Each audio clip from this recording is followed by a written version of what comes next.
SEC Inspection Services. Today we're doing a home inspection in Tampa, Florida, and we're looking at the roof system right now.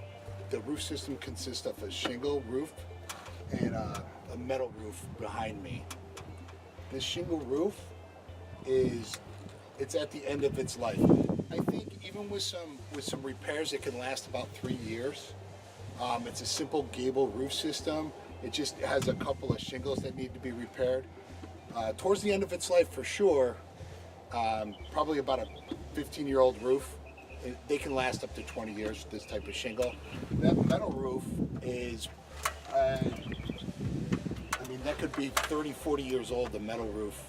And the roof itself is not leaking at all, either is this roof.